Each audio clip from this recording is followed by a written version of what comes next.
Sin más, cedo la palabra al moderador y disfruten la actividad.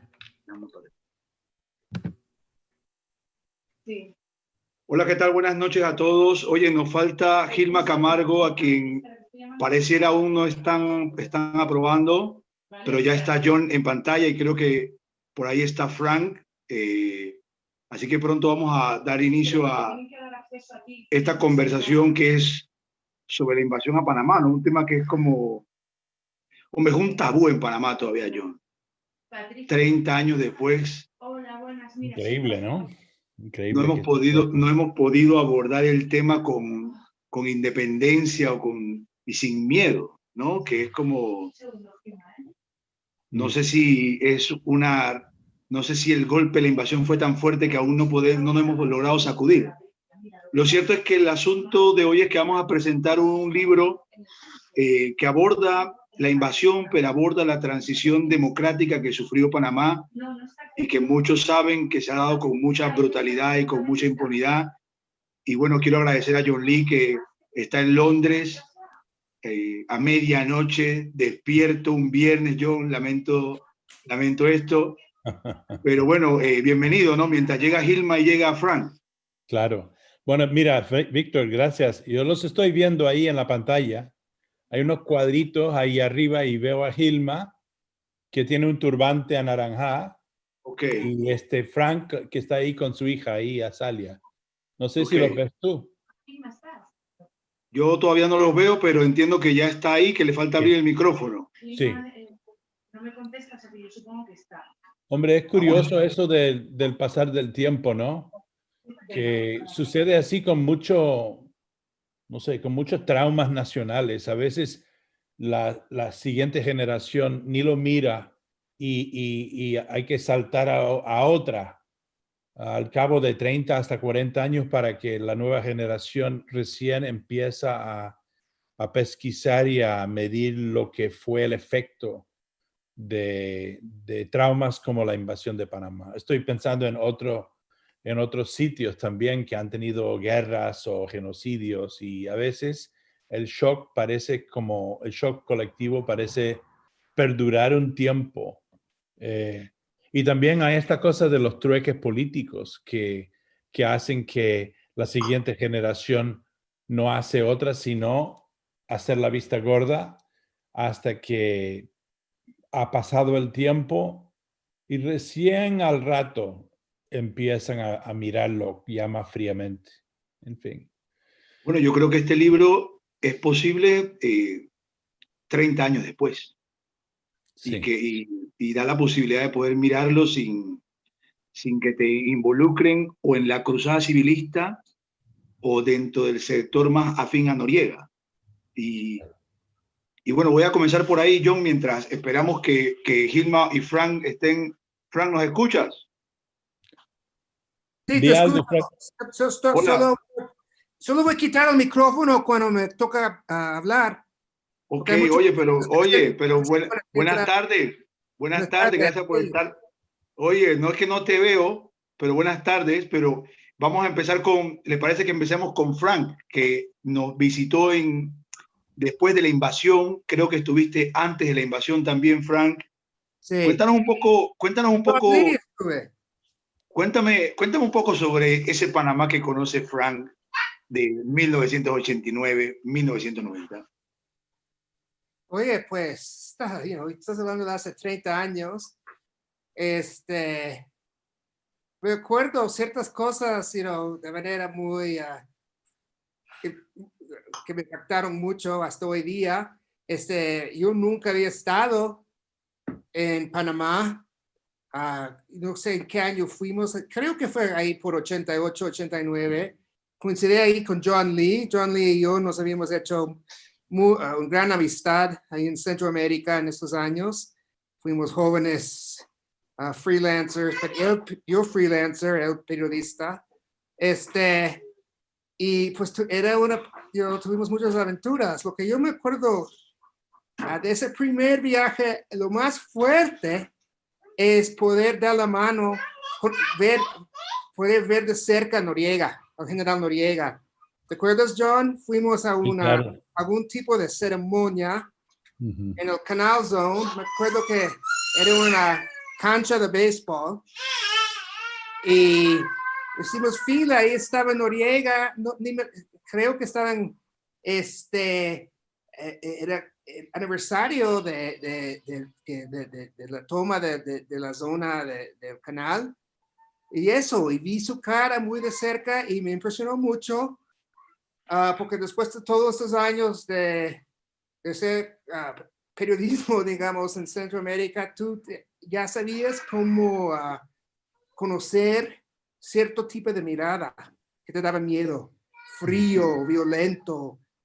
Cuando tú te tocaba ver a alguien así, tú sabías que habían estado presentes cosas muy feas, ¿no?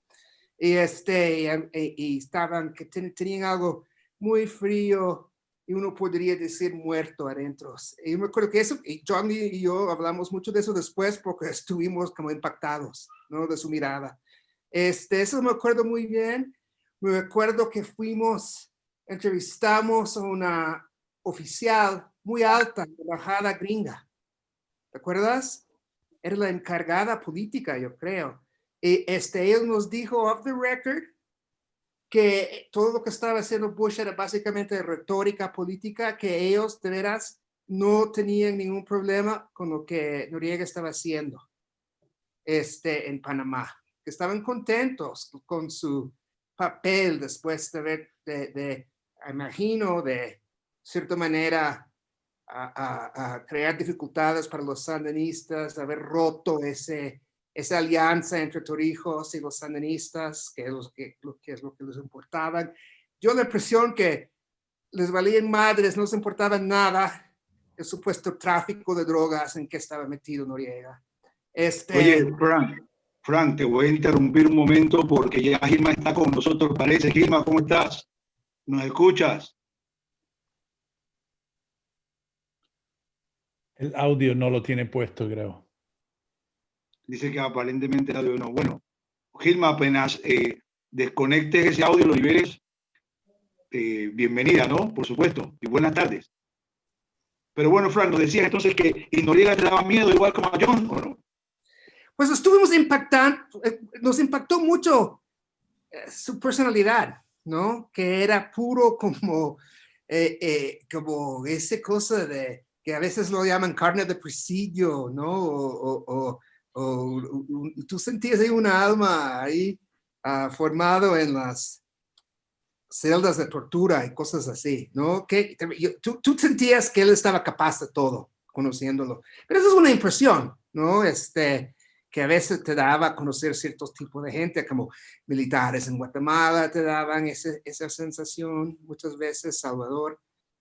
Y pues sí, y como estaba diciendo, también se notaba que había mucho cinicismo en la política de Bush contra Noriega en ese momento, que era mucha retórica y que en la embajada nos estaban diciendo algo que era completamente opuesto a las justificaciones que en pocos meses estaban dando por la invasión. Solo eso, ¿no? Y también, me impresionó mucho en esa época la riqueza de la capital. Obvio, la ciudad de Panamá era un lugar donde se estaba invirtiendo mucho, lavando mucho dinero, digamos, muchos clubs, mucha vida nocturna, nos divertimos mucho, a confesarlo, ¿no? Y eso también me impresionó, y pues me acuerdo que tomamos un tren a Puerto Colón, se llama, al otro lado del Istmo, y fuimos a pasear por ahí, y pues me gustó mucho, ¿no? Estás hablando de mi primer viaje de Panamá hace Claro. años. Víctor, ¿no? déjame refrescar a Frank una cosa de Chorrillos, porque él indagó en lo que fue el barrio de mayor impacto de Panamá, que fue Chorrillos. Eso fue después de la invasión. Claro, pero justamente te estaba preguntando por eso, ¿no? No, Sí. claro, entiendo que estuviste antes y que llegas también después, ¿no?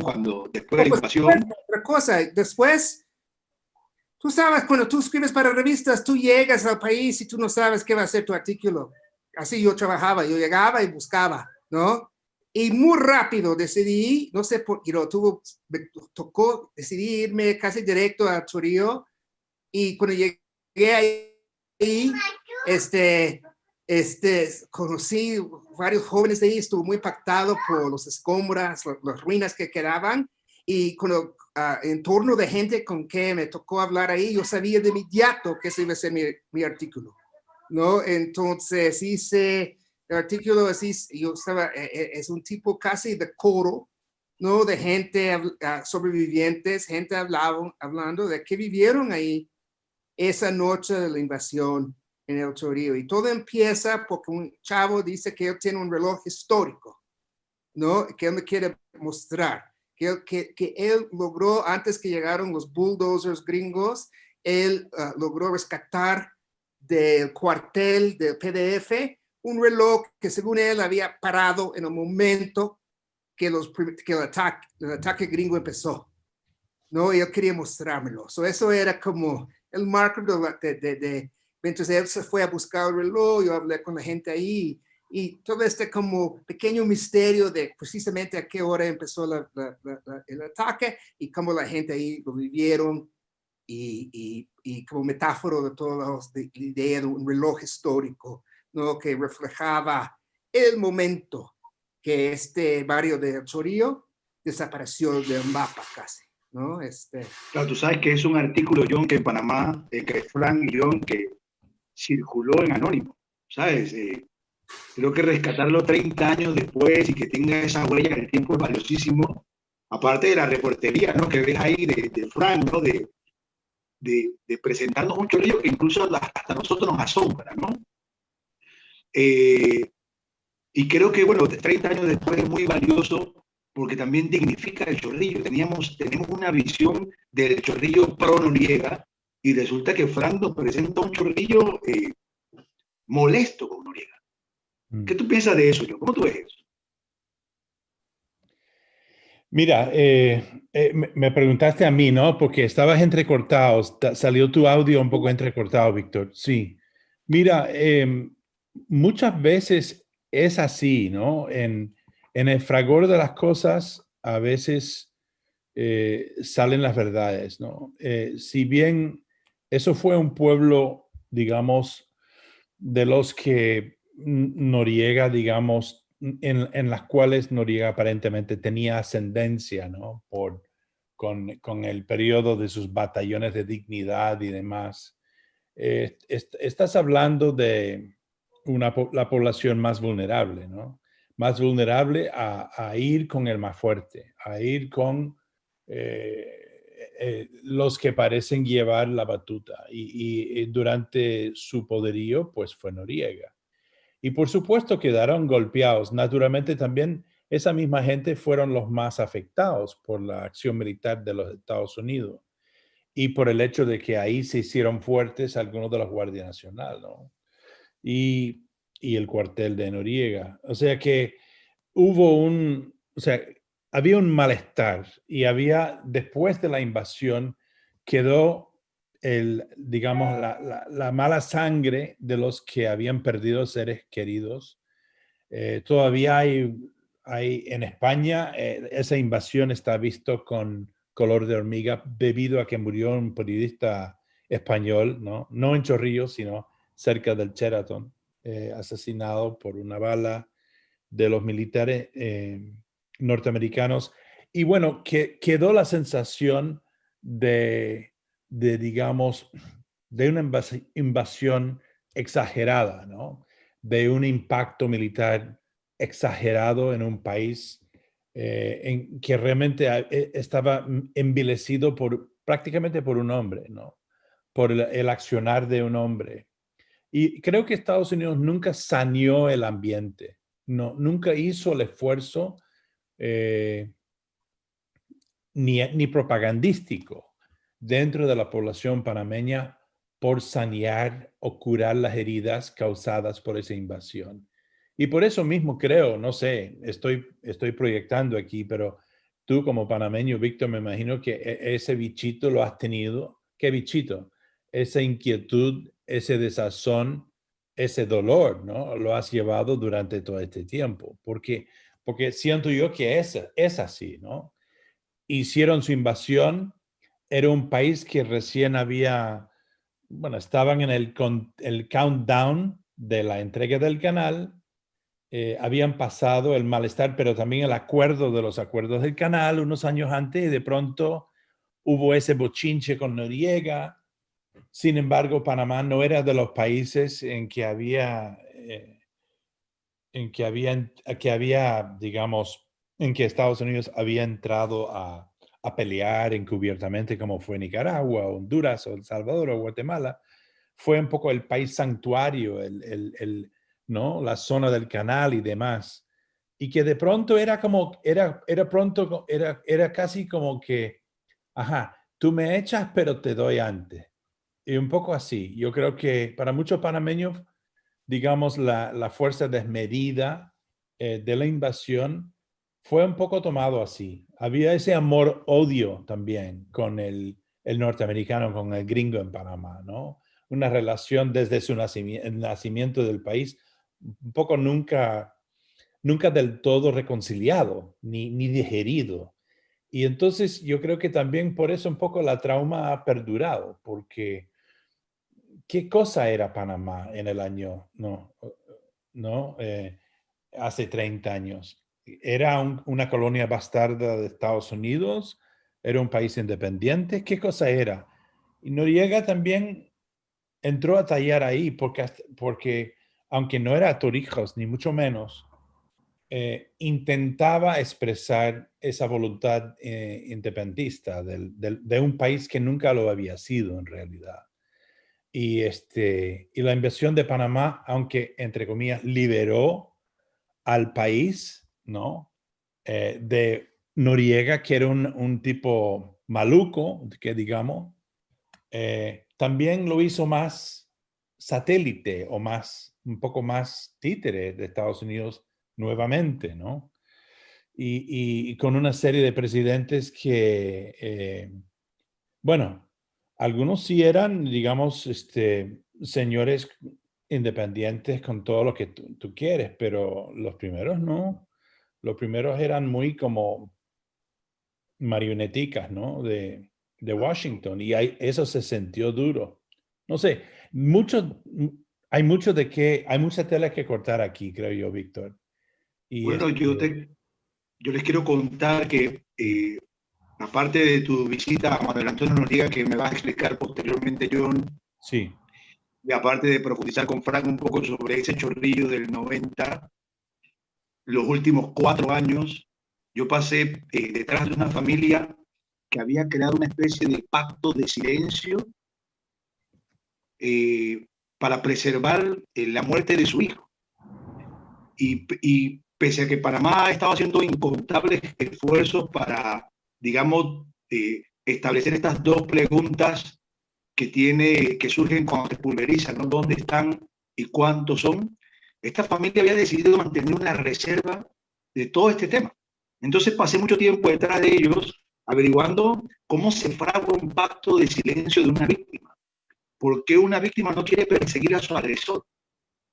Y así conocí una familia, a una señora que se llama Tita, y que ha pasado 30 años, John y Frank, y no ha podido sumarse a este movimiento de víctimas que deciden perseguir, que quieren justicia, que hacen todo lo posible para reivindicar la causa, todo lo opuesto. Es más, una de las cosas más impresionantes es que al final del día, cuando logro verla, porque pasó 3 años intentando dar con ella, pero se niega que la vea, la familia me pone ciertos muros para que no dé con ella, pero al final del día, cuando llego a donde ella y le pregunto, mira, le llevé el documento de la Corte Interamericana de Derechos Humanos que reconoce que es víctima del ejército, y uno de los nietos que la acompañaba me dice, bueno, Víctor, le vamos a pasar este documento a un hijo del chico que murió, que se llama Bertín Navas, pero aquí en esta familia ya tomamos una decisión. Y para mí era increíble porque complejizaba la discusión sobre saber quiénes son y cuántos fueron. mucho de lo que ocurrió en la invasión a 30 años después está todavía envuelto dentro de ese manto y las personas no han podido todavía expresar, muchos por miedo aún a ser perseguidos en alguna medida, pero otros en el caso de por este pacto intrafamiliar que les provoca mucho dolor. No sé si ustedes, tanto tú, Frank, como John, que han podido, digamos, reportear masacres en otros lugares, esta es una condición bastante conocida o que se repite dentro de la víctima. Bueno, se me viene a la mente, no sé si Frank tiene algo que observar ahí, pero rápidamente les comparto, o sea, el dolor puede hacer que la gente en una guerra, aunque no suena lógico, ¿no? Inclusive la gente víctima, como tú dices, como en este caso, pueden no apelar por sus derechos, no por una falta de sensatez o compasión, sino por un exceso de sentimiento.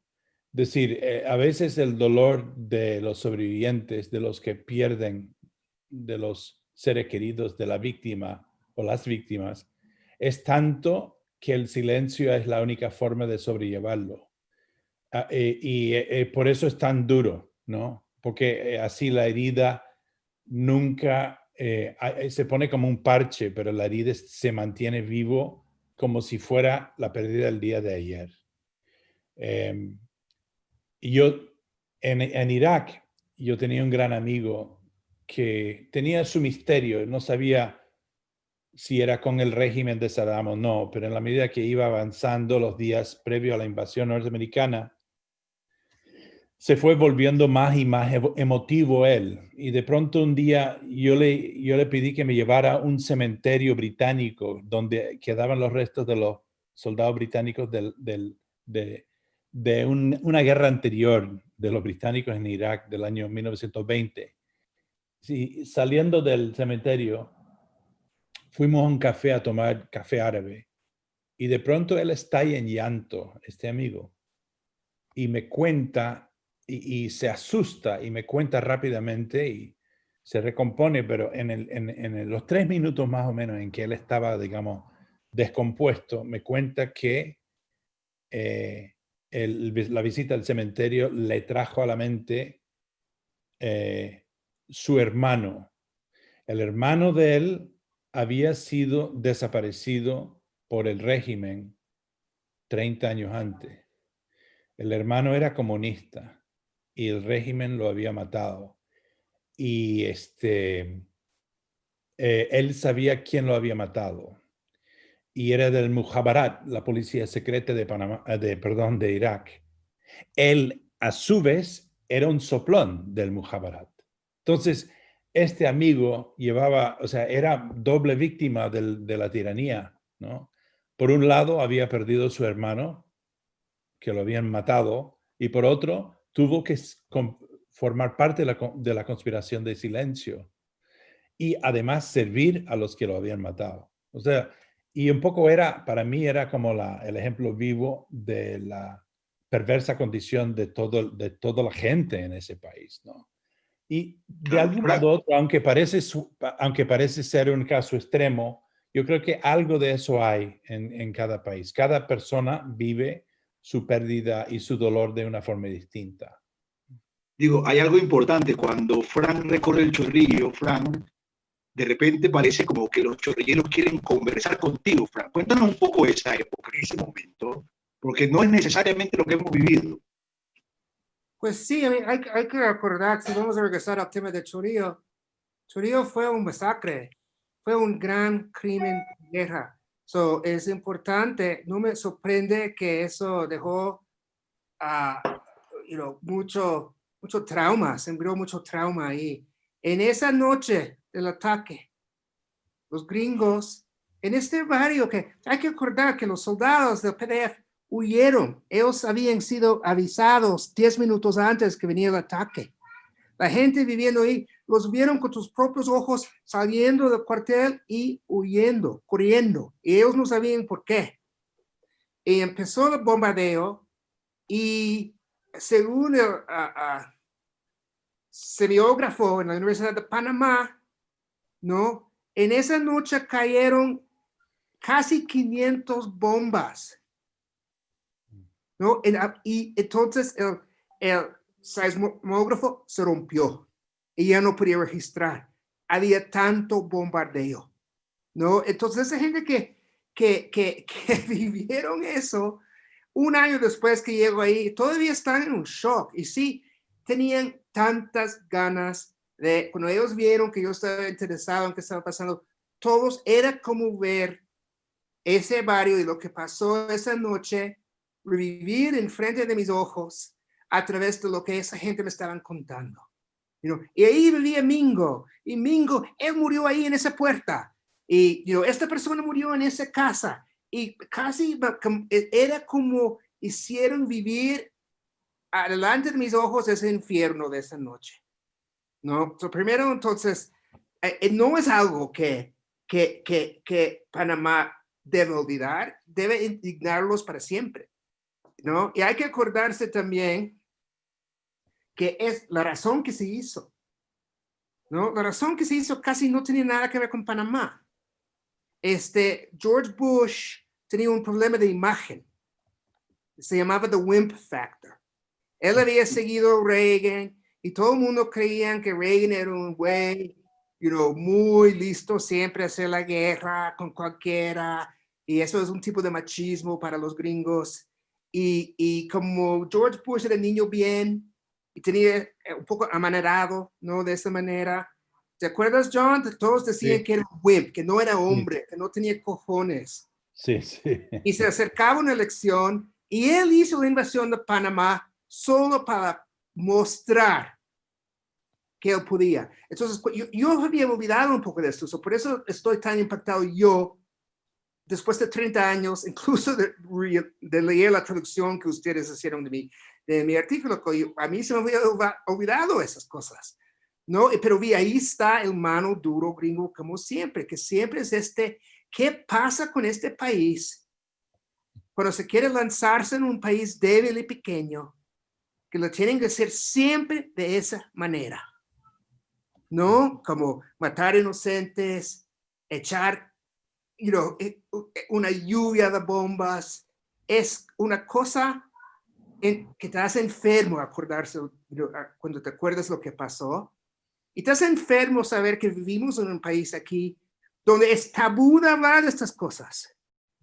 Si tú vas en cualquier foro en los Estados Unidos y dices, qué horrible que hicimos en Panamá, te ven como, ¿y por qué eso? ¿Por qué te importa? ¿De qué estás hablando? No es eran comunistas o algo así. bueno, sí, es que lo recuerdan. O sea, no es un episodio que es parte de la memoria nacional. Sí. Tú sabes, Frank, que nosotros todavía en Panamá intentamos saber el por qué, y tú nos resumes el por qué en una sola frase, ¿no? Esta necesidad de mostrar esta virilidad, ¿no? Pero para nosotros tiene un montón de razones y motivos, cada uno más conspiradores que el otro, pero sí, tú lo resumes a un tema de que había una opinión pública en su contra y era una forma de ejercer autoridad, digamos, si podemos llamarlo de esta forma, ¿no? De hecho, por eso, ¿no? Esa es la razón que muchas veces siempre es muy peligroso la etapa de una elección presidencial en los Estados Unidos, porque siempre lanzan lo que se llama un October Surprise, y muchas veces esa sorpresa de octubre es lanzar una guerra contra alguien, ¿no? Para que la gente aplauden, te respetan y subes tu aprobación.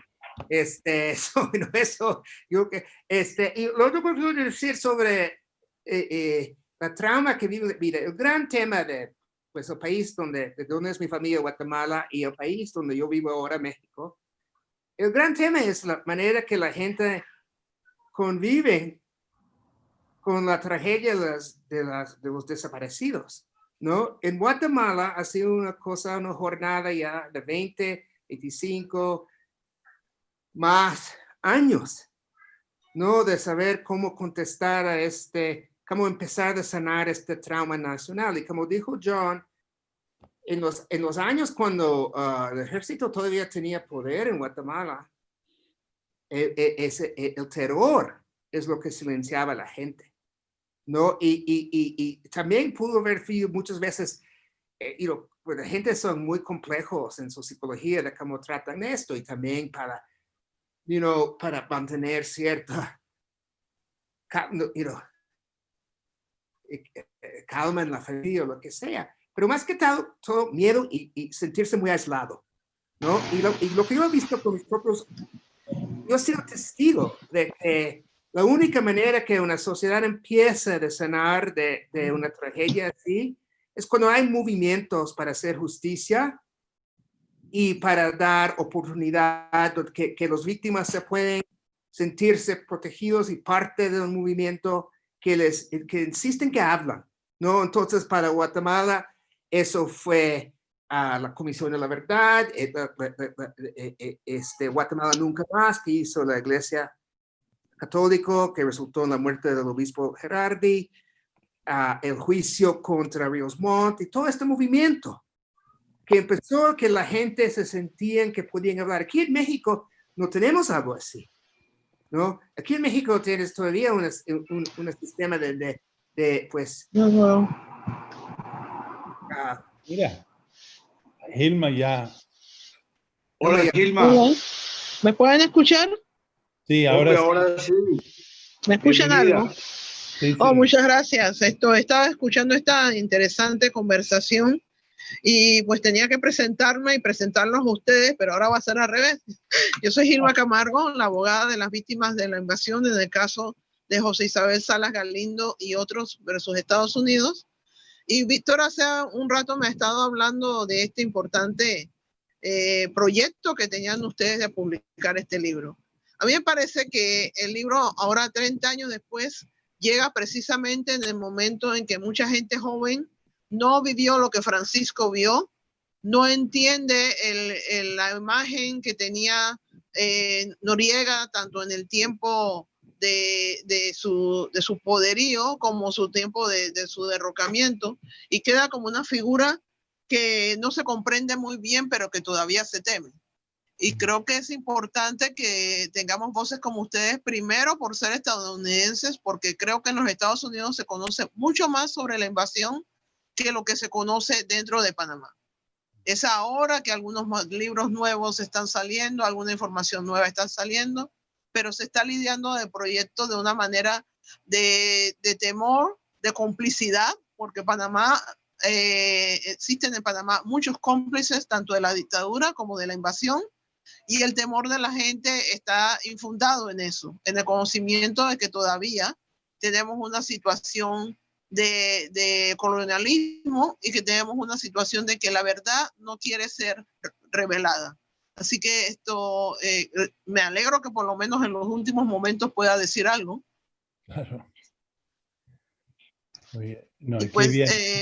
no sé si ustedes han visto, han entendido, han llegado a leer la información del caso Salas y el informe de reporte Salas de la invasión, pero creo que esas vivencias de parte de Francisco, lo de Víctor, que revela la situación de personas de distintas capas de la sociedad que teniendo personas desaparecidas y muertas todavía no se atreven a hablar sobre el tema. Y es muy importante que este libro ahora comience a revelar eso y pueda ser para estudios comparativos de personas, porque los panameños todavía piensan que la invasión es algo muy particular de Panamá y que otros países no están sufriendo lo mismo, no lo han pasado igual. Entonces, esa solidaridad que se necesita para poder implementar las recomendaciones del caso, para hacer realidad un sentido de justicia y para que las personas, como dice la entrevistada en el caso de Víctor, sepan que una demanda de este tipo no se pone simplemente por dinero, sino que envuelve mucho más acerca del dolor, de la dignidad, de los traumas, de todas las situaciones que se viven y que los panameños todavía no hemos estudiado ni entendido a profundidad. Víctor. Bueno, yo creo, Gilma, que tienes toda la razón del mundo, ¿no? Yo creo que Panamá ha jugado un papel como de esconder todo debajo de la alfombra, ¿no? Es un poco como mantener la invasión debajo de la alfombra y es como un suceso lejano, sin mayor, digamos, consecuencia, sabiendo que no solamente hay cientos de muertos que tal vez muchos no se puedan reconocer, pero mucha gente quedó sin hogar, mucha gente quedó con familiares lisiados. Incluso el proceso de transición política no logra desmantelar una estructura política que se existía, se acaban sindicatos, en fin, la invasión sirve para muchas otras cosas, no solo para dejar sentado que Bush es un gran hombre y que tiene autoridad suficiente para invadir, sino que el país sufre un cambio también en su modelo de país. Y esto es un poco, ¿no?, la transición de la que hablo, ¿no?, de cómo un libro puede explicar cómo cambia un país en 30 años. Porque creo que los jóvenes a veces creen que el país es igual, que solamente hubo un bombardeo y que los actores políticos básicamente se acomodan al momento, pero resulta que el país cambió en 30 años. ¿Tú qué piensas de eso? ¿A quién Bueno, hablas? Sí. ¿Tú qué piensas de ese cambio del país? ¿Tú cómo lo has visto? Ese cambio post-invasión. Pero ¿a quién hablas, Víctor? A ti, John, en específico. Perdón, disculpe. Tú que has estado visitando Panamá, ¿cómo tú has visto ese cambio del país? Claro, sí, mira, un par de cosas antes, rápido. O sea, yo creo que parte de esta trauma de que hablan y un poco la denegación norteamericana también, tiene que ver con la forma en que fue presentada el conflicto desde la óptica norteamericana y que ha sido mantenido, ¿no? O sea, el país agresor, en este caso, se siente salvador. O sea, se vendió la invasión como la salvación de Panamá. Entonces, acto seguido, sí, hubieron algunos excesos, algunos daños colaterales, pero por favor, apláudenos por lo que le salvamos del gran tirano, Noriega. Un poco así. Y eso es la forma en que digamos, no hay conciencia de algo más. Entonces, por eso un poco se diluye y se pierden los reclamos de la gente que perdieron gente inocente en la invasión. Y el adecuamiento político panameño de la clase élite, de la nueva élite panameña, con un poco, con ese, ha habido un pacto como de olvido, ¿no? Entonces, eso yo creo que para los que todavía buscan redención o justicia y no la amnesia que hay, fofa, tienen que pensar muy bien en cómo se presentan la demanda. Hay que cambiar el chip un poco. La cuestión, el asunto es, el reto y el desafío es en penetrar a esa amnesia institucional, que por un lado puede haber tenido una, digamos, un porqué en un inicio, pero al cabo de 30 años ya no. Yo creo que hay maneras de volver sobre el tema, inclusive con los mismos norteamericanos. Habría sido más fácil en la época de Obama que esta época ni hablar, pero no perdería, digamos, la esperanza de volver a intentar acercar el tema por la parte panameña en la época de Biden. Bueno, digamos. John, Pero la demanda fue presentada ante la Comisión Interamericana de Derechos Humanos en mayo de 1990 y la comisión finalmente en noviembre de 2018 admitió que ganamos y rindió un informe muy extenso sobre el tema. El informe fue publicado en noviembre de 2018 y estamos ahora en el proceso de la implementación de las recomendaciones. Y eso se hizo de forma muy independiente con un círculo muy pequeño de víctimas y sin la asistencia de ningún gobierno. El problema es que tenemos que nosotros como vencedores, venciendo a los Estados Unidos en una demanda por una invasión, con la asistencia de víctimas solamente, tenemos que luchar en contra de dos gobiernos, tanto el gobierno de Panamá como el gobierno de Estados Unidos.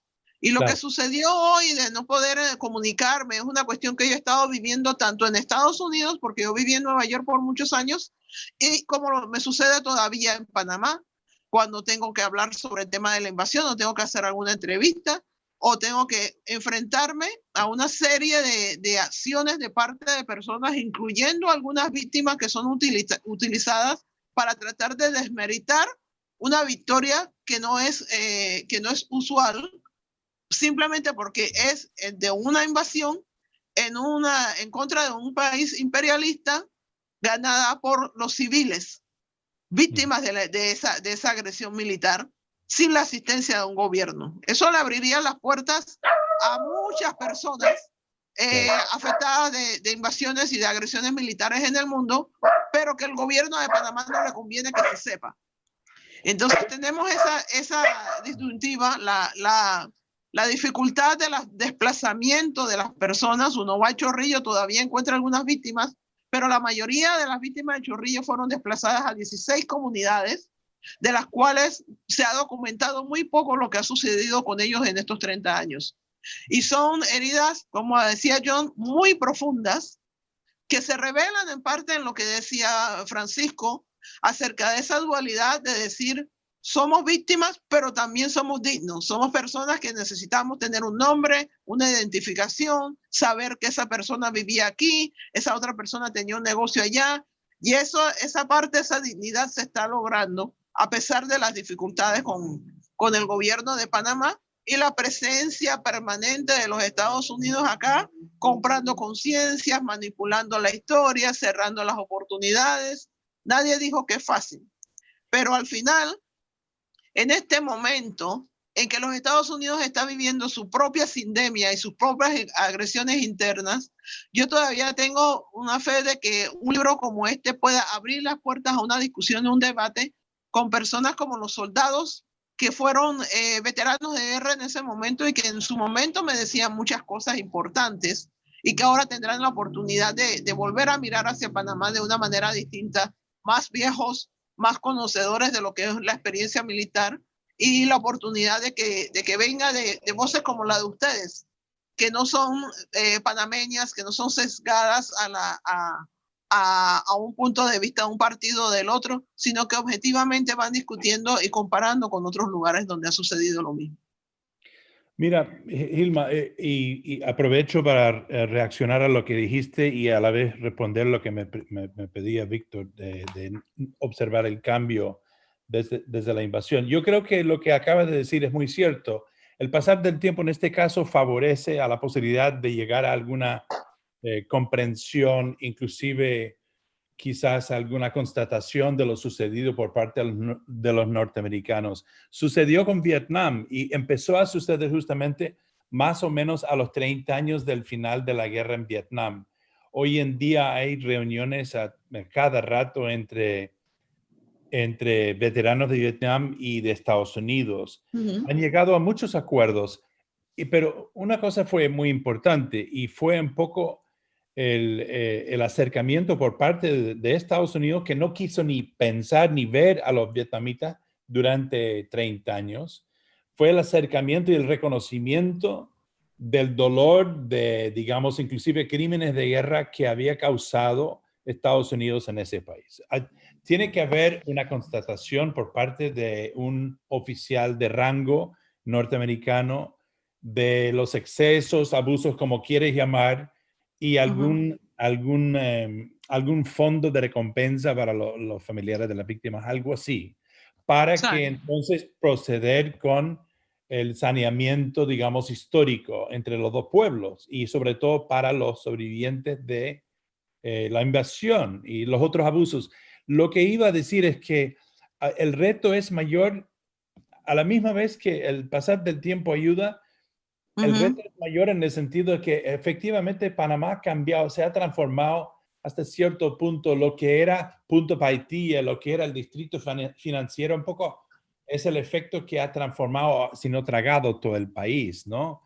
Los que llegan al poder ahora en Panamá son, qué sé yo, hombres de finanzas o banqueros o parte de ese mundo bastante globalizado que hasta cierto punto es como una extensión de la economía norteamericana, ¿no? Y de las economías anexas. Entonces, un poco el pregón y digamos, la razón de Panamá, de la élite panameña, es negocios, No es ya ideologías ni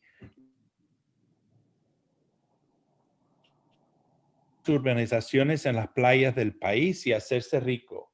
Y entonces hay que ver la forma de sobrepasar ese impulso muy economista que es amnésico para insertar de nuevo este problema de compasión y de humanidad un poco en el panorama político. Y podría ser que después de la pandemia, en que todos los países de América Latina, incluyendo Panamá, van a estar más sufridos, más impactados, más necesitados de cambiar el chip, de buscar rumbos nuevos, puede ser esta próxima la coyuntura ideal, idónea y quizás única para volver a emprender esa conversación.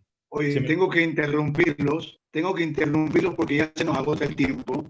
Lo que les puedo recomendar a todos es que, hombre, busquen el libro A dónde me llevan. Van a poder leer a John Lee Anderson con Noriega muy cerca de su celda. Van a poder ver a Frank Goldman recorriendo el Chorrillo en una época en que es muy difícil saber qué ocurría allí. Van a poder leer a Gilma y todos los esfuerzos que pasó para poder llevar adelante esta demanda. Y bueno, me van a leer a mí, que no soy tan interesante como ustedes tres, pero está bien. Vamos a aportar lo mejor de eso. Y los dejo por ahora. Gracias, John, por estar presente desde Londres. A Frank por estar allá en México con la familia. Gracias. Igual a Gilma, que ha hecho un esfuerzo enorme desde Pueblo Nuevo. Y bueno, yo acá desde Santiago de Chile esta vez, y espero verlos pronto después de esta pandemia, chicos. Gracias. Saludos. Por participar con Gracias usted. por armar esto. Gilma, muy buen trabajo. Víctor también, muy buen Sí. trabajo. Muchas gracias. Otra parte de este proyecto. Hombre, ya saben, descarriada.com para todo el que quiere conseguir el libro, muy fácil. Y bueno, ya saben, van a leer a Goldman, a Camargo, a Anderson, ha estado acompañándonos esta medianoche. Y bueno, y acá Víctor Mujica, que se despide de ustedes esta noche. Hasta pronto. Chao. Todos. De esta forma concluimos la presentación del libro ¿A dónde me llevan? Gracias a los panelistas por tan interesante presentación. Les recordamos que aún continúan más actividades en nuestro programa cultural. No olviden ingresar a nuestra página web www.filpanama.org para que puedas descargar el programa y disfrutar de otros eventos que la Feria del Libro tiene para ustedes. Igualmente les recordamos a todos nuestros visitantes que pueden adquirir sus obras en los stands que participan en la Feria Internacional del Libro 2020. Gracias.